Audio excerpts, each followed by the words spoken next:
फिटे अंधाराचे जाळे एक धागा सुखाचा, देहाची तिजोरी भक्तीचाच ठेवा, आकाशी झेप घेरे पाखरा, कानडा राजा पंढरीचा, विठू माऊली तू माऊली जगाची, आणि गीत रामायणातलं राम जन्मला.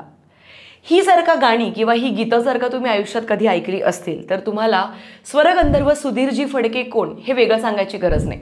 ऑफकोर्स आपल्या या महाराष्ट्राच्या धर्तीवर खूप मोठमोठे रत्न जन्माला आलेत आणि त्यातलंच एक रत्न म्हणजे स्वरगंधर्व सुधीरजी फडके. आता माझ्या बालपणी मला अजूनही आठवत आहे की सकाळी शाळेत जाण्याच्या आधी सकाळी 6 ते 7 या वेळेत माझी आई नेहमी भक्तिगीताने आमच्या दिवसाची सुरुवात करायची आणि त्या सगळ्या भक्तिगीतामधली 80% गाणी ही सुधीरजी फडके यांच्याकडनं बनवलेली गायलेली असायची. ओघळले आसु सुखे कंठ दाटला, ओघळले आसु सुखे कंठ. त्याच्यामुळे मला ही व्यक्ती चांगलीच ठाऊक आहे की नक्की कोण आहे. पण मग आता त्यांच्या थोडंसं आयुष्यात आज आपण डोकावून पाहणार आहोत, कारण यांच्या आयुष्यावर एक बायोपिक येतोय ज्याचं नाव आहे स्वरगंधर्व सुधीर फडके. हा सिनेमा येतोय 1 मेला अगदी आपल्या जवळच्या सिनेमागृहामध्ये आणि त्याच्याचमुळे याचं ओव्हरऑल ट्रेलर मला कसं वाटलं त्याबद्दल आपण चर्चा करूया. आता सगळ्यात आधी कास्टिंगमध्ये आपल्याला दिसत आहेत सुनील बर्वे, मृण्मयी देशपांडे, शरद पोंक्षे आणि अविनाश नारकर.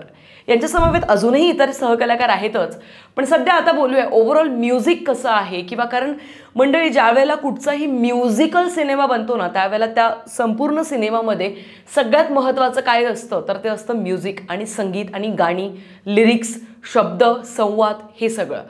कारण का संगीतमय मेजवानी जेव्हाही येतात ना तेव्हा मी प्रचंड जास्त एक्सायटेड असते, कारण मी खूप मोठी संगीत प्रेमी आहे. आणि लास्ट टाइम मला जर का कुठला संगीतमय चित्रपट आवडला असेल तर तो कट्यार काळजात घुसली हा सिनेमा होता.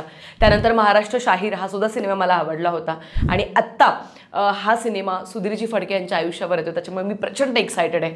ओव्हरऑल आता आपण सगळ्यात आधी सुधीरजी फडके कोण यांच्याबद्दल थोडंफार बोलूया. आता सुधीरजी फडके हे साधारण 83 वर्ष आयुष्य जगले आणि त्यांच्या 83 वर्षांच्या कालखंडात तब्बल 50 वर्ष त्यांनी संगीत क्षेत्रामध्ये काम केलं आहे आणि त्यांनी त्यांच्या संपूर्ण आयुष्यात बऱ्याच सगळ्या चळवळी पाहिल्या, बरेच सगळे इन्सिडन्सेस पाहिले.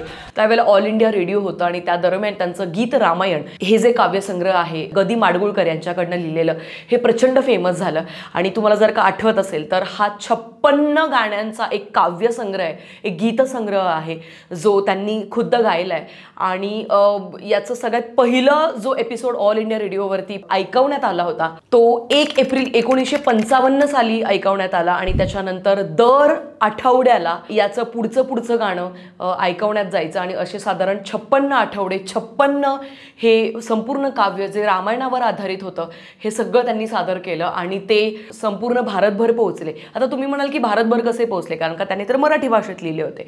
पण मंडळी साधारण त्यांनी ज्या वेळेला मराठी भाषेत हे काव्यसंग्रह बनवलं आणि याला प्रचंड प्रसिद्धी मिळू लागली त्याच्यानंतर हे भारतातल्या इतर अजून 9 भाषांमध्ये सुद्धा ट्रान्सलेट करण्यात आलं आणि पुन्हा एकदा गायनात आलं. त्याच्यामुळे मला असं वाटतं की कुठेतरी आपल्या सगळ्यांना प्रचंड गर्व असायला पाहिजे की आपल्या महाराष्ट्राच्या या भूमीवरती इतक्या थोरा मोठ्यांनी जन्म घेतला होता. आता ज्याही वेळेला सुधीरजी फडके यांचं नाव घेतलं जातं तेव्हा सगळ्यात महत्त्वाचं जर काही आहे तर ते आहे त्यांनी बनवलेली गाणी. दिन है सुहाना आज पहली तारीख है, खुश है जमाना आज पहली तारीख. तब्बल 102 सिनेमांसाठी त्यांनी, मग ते हिंदी असू देत मराठी असू देत, त्यांनी गाणी लिहिली गायली. त्यांना लाडाने बाबूजी असं म्हणायचे आणि त्याच्याचबरोबर लता मंगेशकर असतील, आशा भोसले असतील.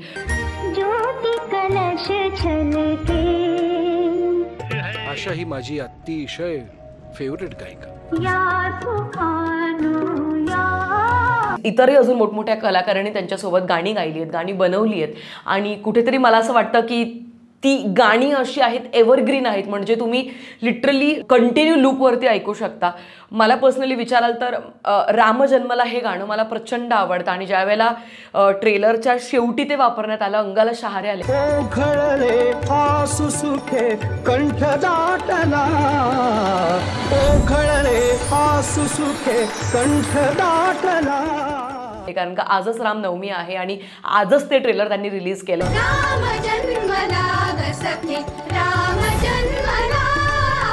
मी नेहमी जेव्हा डिप्रेस्ड फील करते लाईफमध्ये किंवा मला थोडंफार मोटिवेशनचा डोस हवा असतो त्यावेळेला मी ही भक्तिगीतं नेहमी ऐकत असते. त्यात आकाशी झेप गेरे पाखरा किंवा देहाची तिजोरी हे टॉपवरती असतात नेहमी गाणी. मी जितकं बोलावं तितकं कमी, हा व्हिडिओ खूप लांब होईल. त्याच्यापेक्षा सगळ्यात आधी तर आता ओव्हरऑल आता हा ट्रेलर कसा दिसतोय त्याच्याबद्दल थोडीशी चर्चा करूया. ओव्हरऑल ट्रेलर पाहता ऑनेस्टली मला असं जाणवलं की ज्या पद्धतीचं संगीत आपल्याला दिसतंय ते लय भारी आहे. कारण का संगीतमय मेजवानी म्हटल्यानंतर खूप मोठी जबाबदारी असते संगीताचीच अशा सिनेमांमध्ये, आणि संगीत खूप सुंदर मला जाणवत आहे आत्ता तरी सध्या.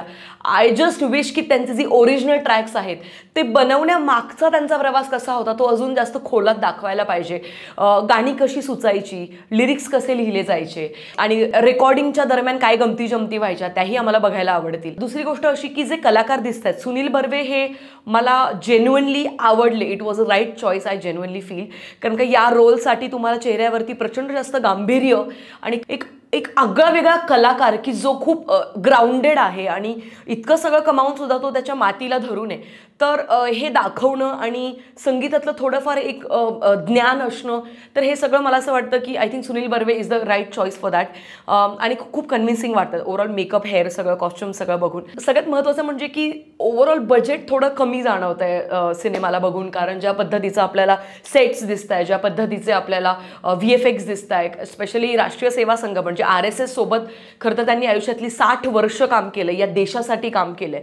आणि त्यात अजून जास्त गर्वाची गोष्ट आहे आपल्या सगळ्यांसाठी की असेही कलाकार या मातीत जन्माला आले ज्यांनी फक्त कला मध्ये काम मर्यादित न ठेवता त्यांनी आपल्या राष्ट्रासाठी, आपल्या देशासाठी सुद्धा खूप काही करून गेलेत. ते सगळ्यात मोठी त्यांची अचीवमेंट म्हणायचं झालं तर त्या काळात त्यांनी वीर सावरकर हा सिनेमा बनवण्यासाठी प्रचंड जास्त सहकार्य केलं. त्या काळात तो 40 लाखांमध्ये बनलेला सिनेमाने 81 लाख रुपये कमावले होते. आणि स्वातंत्र्यवीर सावरकर हेही त्यांचे खूप मोठे फॅन होते, ते आपल्याला ट्रेलरमध्येच दिसतं.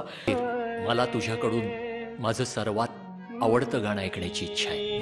ज्यावेळेला RSSचे काही 1-2 शॉट्स आपल्याला दाखवतात तेव्हा तिथे थोडंफार खूप जास्त VFX मध्ये माती खाल्ल्याचं आपल्याला कळतंय. But okay, so I genuinely feel की या सिनेमाकडे आता VFX टेक्निकॅलिटी याच्या चष्म्यातनं न बघता या सिनेमाला फक्त हार्डकोर म्युझिक लवर्सने या सिनेमाला एन्जॉय करायला पाहिजे. आणि कारण असा कलाकार पुन्हा होणे नाही आणि आपल्याला अभिमान असायला पाहिजे.